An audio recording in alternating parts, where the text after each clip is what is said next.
மனுஷனுங்களாம் அவங்களாம் மிருகமானு தெரியல, அந்த அளவுக்கு ரொம்ப இழிவுபடுத்தி நடத்திட்டு இருக்காங்க.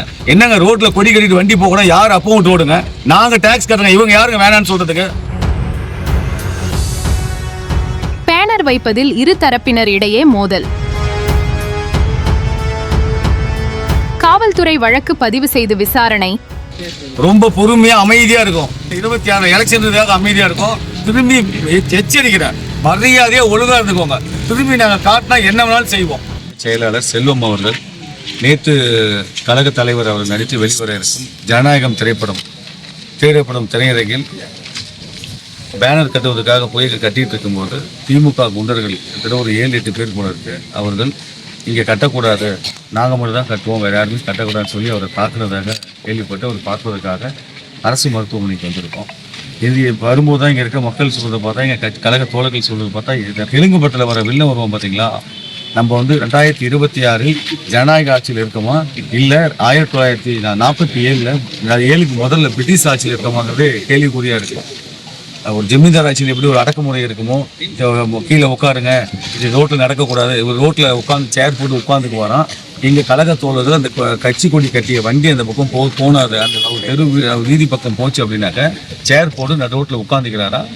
தமிழக வெற்றி கழகம் கொடி போட்ட இந்த வாகனம் அந்த பக்கமாக வரக்கூடாது அப்படின்னு சொல்லி தடுக்கிறாரா. ஒரு அம்மா வரும்போது சொல்லிட்டு இருந்தாங்க, என் வீட்டில் வந்து கொடி மேலே கட்டியிருந்தேன், இந்த வீட்டில் வந்து தாக்கப்பட்டாங்க தான், இங்கே தான் நிற்கிறாங்க போது அந்த அம்மா சொன்னாங்க. என் வீடு வந்து அவரால் தாக்கப்பட்டது, உள்ளே இருக்க பாத்திரங்கள் சமையல் பொருட்கள் அடித்து ஒடுக்கப்பட்டது, குடிக்க தண்ணீர் கூட இல்லை, அந்த பைப்பும் எடுத்துட்டாங்க. அதுக்கப்புறம் நான் வீடியோட்ட போய் ரொம்ப என் வேண்டுதலை வச்சு இது மாதிரி ஒரு பிரச்சனை பண்ணுறாங்க அப்படின்னு சொன்னது என் கோரிக்கையை ஏற்று அப்புறம் வீடியோ தான் அதை போட்டு கொடுத்தாங்கன்னு சொல்கிறாங்க. இங்கே மிகப்பெரிய அராஜகம் பண்ணிட்டு இருக்காங்க திமுக நிர்வாகிகள் எல்லாருமே. என்ன பொறுப்பு இருக்காருங்க அவர் என்ன பொறுப்பு இருக்காரு?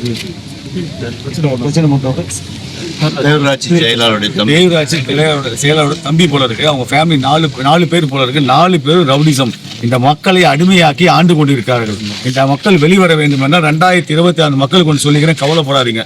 கழக தளபதி நம்மளோட ஆட்சி தான் நடக்க போது, இவர்களுக்கு என்ன பண்ணுமோ இல்லாத ஆயிடுவாங்க, அவ்வளவுதான் சொல்லுவேன். ரொம்ப ரொம்ப கொடுமைப்படுத்துறாங்க, அந்த மக்களை வந்து கொடுமைப்படுத்துறாங்க. ஒவ்வொன்றா நீங்களே கேளுங்க. கேட்கும்போது இப்பெல்லாம் நடக்குமா, மனுஷனுங்களாம் அவங்களாம் மிருகமானு தெரியல, அந்த அளவுக்கு ரொம்ப இழிவுபடுத்தி நடத்திட்டு இருக்காங்க. என்னங்க ரோட்ல கொடி கட்டிட்டு வண்டி போகணும், யார் அப்போ விட்டு ஓடுங்க, நாங்க டாக்ஸ் கட்டுறோங்க, இவங்க யாருங்க வேணான்னு சொல்றதுக்கு? ரொம்ப பொறுமையா அமைதியா இருக்கும். அதோட ரொம்ப டென்ஷனான பார்ட்டி இவரை பத்தி எல்லாத்தையுமே தெரியும். ஏன்னா 26 எலெக்ஷனுக்காக அமைதியா இருக்கும். திரும்பி எச்சரிக்கிறேன், மரியாதையா ஒழுங்கா இருந்துக்கோங்க. திரும்பி நாங்க காட்டினா என்ன வேணாலும் செய்வோம். நன்றிங்க. கேளுங்க சொல்றேன். பாப்புரெட்டிப்பட்டி மேற்கு மாவட்ட கழக செயலாளர் அருமை நண்பர் செல்வம் அவர்களை திராவிட கழகத்தைச் சேர்ந்த ஒம்புடி பேரூராட்சி செயலாளருடைய தம்பி அவர்களுடன் சென்று 5-6க்கும் மேற்பட்ட நபர்கள் அவர்கள் எங்கள் தலைவர் அவர்கள் நடித்த ஜனநாயகன் திரைப்படத்திற்கு தியேட்டர் அருகே கட் அவுட் பேனர் வைப்பதற்காக தேர்வு செய்து கொண்டிருக்கும் போது இரவில் குண்டர்களோடு வந்து கடுமையாக கொலைவெறி தாக்கல் செய்துள்ளார்கள். இது யாருடைய பெயரில் தூண்டிவிட்டார்கள் என்பதனை மிகவும் தெளிவாக காவல் நிலையத்தில் அளித்தும் இப்போது வரை அவர்கள் மீது வழக்கு பதிவு செய்து இன்னும் அவர்களை கைது செய்யப்படவில்லை. திமுகவின் இந்த அராஜக போக்கு இப்படியே போய்கொண்டிருந்தால் திமுகவிற்கு தமிழக வெற்றி கழகத்தின் சார்பாக எச்சரிக்கையாக இருந்து கொள்ளுங்கள். இனி வருங்காலங்களில் இது போன்ற ஒரு செயல்களில் நீங்கள் ஈடுபட்டால் இதற்கு கட்டாயம் நீங்கள் பதில் பல மடங்கு சொல்ல வேண்டிய சூழல் வரும் என்பதனை தெரிவித்துக் கொள்ளும். நாங்கள் வந்து இப்போ கட்சி சார்பாக இங்கே பேனர் வைக்கிறோம். நாங்கள் சொன்னோம்னா அவங்க வந்து இந்த மாதிரிலாம் யாருமே வைக்கிறோம், டிவிக்குன்ற பேனரே உள்ள நடத்துகிறோம் அப்படின்னா மாறி பேசணும். வாக்குவாதம் வந்தோடனே நாங்கள் எல்லாத்தையும் வந்து நாங்கள் அடக்கிறதுக்கு தான் சண்டை. அவங்களுக்கு என்னன்னா, இங்கே வந்து இங்கே திமுக காரங்க வந்து என்ன ஒரு ஸ்ட்ராட்டஜி இங்கே யூஸ் பண்ணுறாங்க அப்படின்னா, ஏதோ ஒரு சின்ன பிரச்சனை இங்கே வந்தாலுமே இது வந்து ஒரு பிரச்சனைக்குள்ளான ஏரியா அப்படின்ற மாதிரி போர்ட்ரேட் பண்ணி இங்கே வந்து படம் ரிலீஸ் ஆகிறத தடை பண்ணுறோம். அவங்களோட பிளானே அதுதான். இங்கே வந்து ஜனநாயகன் படம் ரிலீஸ் ஆகக்கூடாது. காலங்காலமாக அதுதான் பண்ணுறாங்க. இது வரைக்கும் அவங்க கண்ட்ரோலில் இருந்து இப்போ வந்து அவங்க இல்லாமல் வந்து இங்கே வந்து படம் ரிலீஸ் ஆகக்கூடாதுன்றது. அதுக்காக தான் அவங்க சண்டைக்கு வந்தாங்க. அது எங்களுக்கு தெரியும். அதனால தான் நாங்கள் சண்டை நம்ம போடக்கூடாது அப்படின்றதுனால நாங்கள் கொஞ்சம் இதாக இருந்தோம். சண்டை போட்டாக்கல இதையே காரணம் காட்டி இந்த இடத்துல படத்தையே ரிலீஸ் பண்ணக்கூடாமல் பண்ணிடுவாங்க அப்படின்னு சொல்லிட்டு நாங்கள் சால்வாக தான் நாங்கள் பேசிகிட்டு இருந்தோம். அங்கே இருந்த போலீஸ் 2 பேர் இருந்தாங்க. 2 பேருமே அவங்க வந்து எங்களை அடிக்க வராங்க. நாங்கள் வந்து அவங்கள சமாளிக்கிறதுக்கு வேணாம், சண்டை வேணும்னு தான் சொல்கிறோம். ஆனால் அவங்கள தடுக்கலை, அந்த போலீஸ் எங்களை தான் தடுத்தாங்க. நாங்கள் இந்த பக்கம் பேசிகிட்டு இருக்கும்போது பின்னாடி ஒன்றி என்ன பின்னாடி தனியாக நின்றுட்டு இருந்தார். பின்னாடி ஒருத்தன் தனியாக வண்டியில் வந்துட்டு, அவன் பேர் சிலம்பரசன், அவங்க அப்பா பேர் சிலம்பரசன். அவன் வந்து வண்டியை நிறுத்திட்டு நின்ற உடனே இறங்கி பின்னாடி சத்தம் கேட்குது. நான் என் கூட இருக்கிறவங்க 4 பேர் இந்த பக்கம் பேசிகிட்டு இருக்கிறோம். சத்தம் கேட்டு திரும்பி பார்த்தாக்கல ஒன்றி என்னன்னா படார்னு வச்சுட்டாங்க. கண்ணத்து மேலே எத்தனை பேர் கொண்ட கும்பல்? 4 பேர். எத்தனை பேர் கொண்ட கும்பல்? அவங்களாண்ணா அவங்க வந்து கிட்டத்தட்ட ஆனால் அவங்க 8 பேருக்கு மேலே இருந்தாங்கன்னா, அந்த சம்பவத்தில் சண்டை போட்டவங்க வந்து 4 பேர் தான். நீங்கள் எத்தனை பேர் இருந்தீங்க? நாங்கள் 4 பேர் தானே. நான் குமாரன், அக்காவோட சவுண்ட் இருக்கோம் குமாரன், அதுக்கப்புறம் நாயகன் நஸ்ரு, 13வது வார்டு கிளை செயலாளர் அவர், ஒன்றிய அண்ணன், நாங்கள் தான் இதுலேயே. நாங்கள் வேறு யாரும் இல்லை. ஏன்னா நாங்கள் வந்து இப்போ பெங்களூர் வைக்கக்கூடாதுன்ட்டாங்க. நாங்கள் வீட்டுக்கு கிளம்புறது, அதனால பசங்க எல்லாத்தையும் அனுப்பிச்சு விட்டுட்டு நாங்கள் வீட்டுக்கு கிளம்புற பிளானில் தான் இருந்தோம். அந்த டைமில் தான் இவங்க வந்து பிரச்சனை இருக்குது. அப்போ வந்து இதெல்லாம் பண்ணிட்டு இப்போ ஒன்றியத்தையும் அடிச்சுட்டாங்க. அப்பயுமே வந்து அங்கே இருக்கிற எந்த போலீஸுமே எதுக்கு அடிக்கிறீங்கன்னு கேட்கல. அந்த 2 போலீஸுமே அவங்கள சோஃபிஸ்டிக்காக அவங்கள வந்து பாதுகாக்கிறதுக்கு தான் பார்த்தாங்களே ஒழிய எங்களுக்கு யாருமே அங்கே வந்து சப்போர்ட் பண்ணுறதுக்கு இல்லை. எங்களை தான் அடக்குனாங்க கடைசி. அவங்க யாருமே அவங்க போலீஸே மீறி வராங்க. அந்த இடத்துல அந்த திமுக பிரமுகர் வந்து வண்டியில் இந்த பக்கம் போறாரு, ரிட்டன் இந்த பக்கம் போறாரு. அவர் தான் வந்து எல்லாத்தையும் ஏவி விடுறாரு. ரிட்டன் இப்படி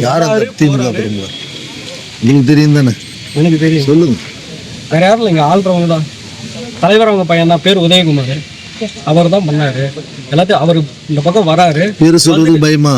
எனக்கு பயம் இல்லை. நீங்க போட்டீங்கன்னா சரி, எனக்கு அந்த ஊர்ல அவங்களை எதிர்த்து தான் நான் நின்றுக்கிறேன். எனக்கு என்ன நிக்கிறேன்.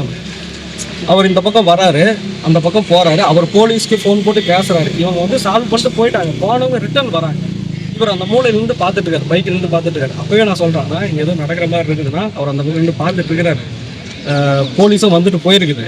நம்ம ஃபஸ்ட்டு கிளம்பலாம்னா ஏதோ தான் நாளைக்கு காலைல பார்த்துக்கலாம் அப்படின்னா இருப்பா அப்படின்ட்டு ஒன்றியம் வந்து அவர் கொஞ்சம் டென்ஷன் ஆகிட்டார். இந்த மாதிரி வெச்ச பேனரை வைக்க விடாமல் பண்ணுறாங்களே அப்படின்ட்டு. அப்படியே இருந்தார். கரெக்டாக டார்கெட் பண்ணி ஒன்றியத்தை மட்டுமே அடிக்கிறதுக்கு ஏவி விட்டுருக்காங்க அந்த தொண்டர்களான அந்த பசங்க. விஜயகுமார்ன்ற பையன், கவி அப்படின்ற பையன், சிலம்பரசன் அப்படின்ற பையன், அப்புறம் இன்னொரு பையன் ஜெகதீஷ்ன்ற பையன், இந்த 4 பசங்க. அதே மாரி இன்னும் நிறைய பசங்க வந்தாங்க. அவங்களாம் சண்டைக்கு வரணும். அவங்க வந்து வேடிக்கை தான் பார்த்தாங்க. இவங்க 4 பேர் மட்டும்தான் சண்டைக்கு வந்தாங்க. ஒன்றியனால அடித்தாங்க. அதுக்கப்புறம் நாங்களும் பேசணும்.